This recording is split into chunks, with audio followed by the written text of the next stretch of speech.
Hai, saya Foni, penulis buku pedoman lengkap profesional STM Indonesia dan buku pedoman lengkap soft skill, kunci sukses dalam karir, bisnis, dan kehidupan pribadi. Kali ini saya akan membahas tentang 6 komponen budaya organisasi.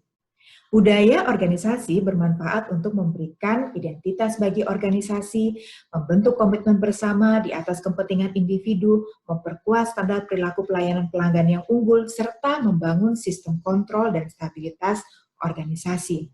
Sayangnya, banyak implementasi budaya organisasi yang mengalami kegagalan.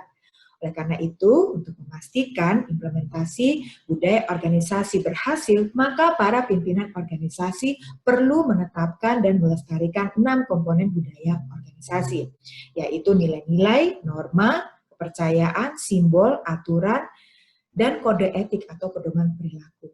Mari kita bahas satu persatu. Yang pertama, nilai-nilai. Nilai-nilai adalah hal-hal yang sangat penting dan bernilai bagi manusia. Nilai-nilai menjadi dasar pembentukan budaya organisasi. Misalnya, untuk membangun budaya disiplin, maka para pimpinan organisasi perlu menetapkan dan melestarikan disiplin sebagai salah satu dari nilai-nilai organisasi.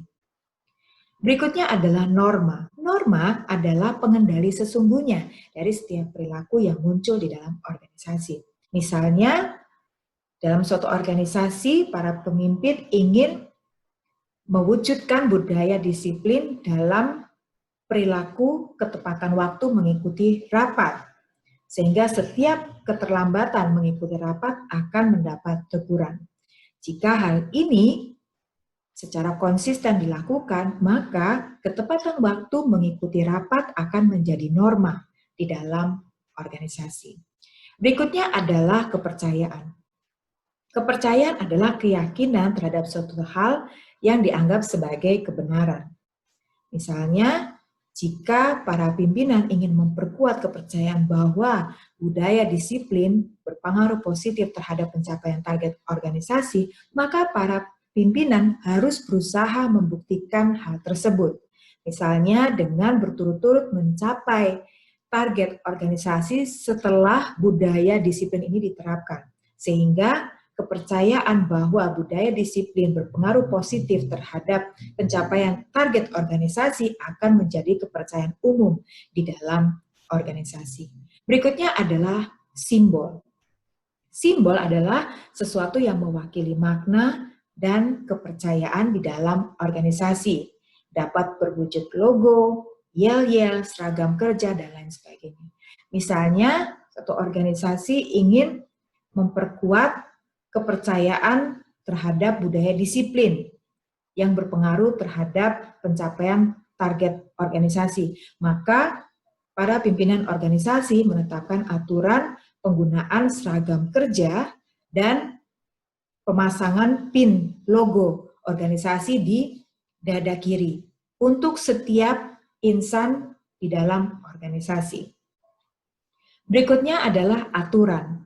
Aturan adalah pernyataan tertulis yang eksplisit yang mengandung otoritas untuk mengatur apa yang harus dilakukan dan tidak dilakukan di dalam organisasi.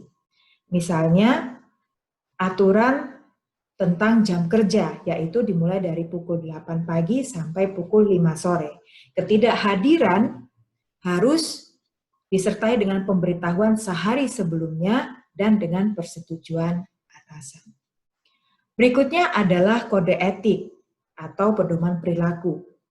Kode etik atau pedoman perilaku adalah pedoman etis mengenai perilaku yang harus dan tidak boleh dilakukan oleh insan di dalam organisasi untuk melindungi pemangku kepentingan dari perilaku-perilaku yang tidak profesional dan tidak etis.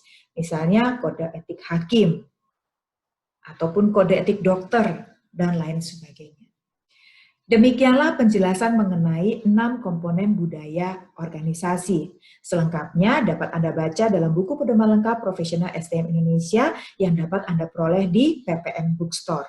Pastikan organisasi Anda memiliki dan melestarikan 6 komponen budaya organisasi untuk memastikan keberhasilan implementasi budaya organisasi. Terima kasih sudah menyaksikan. Semoga bermanfaat dan sampai jumpa.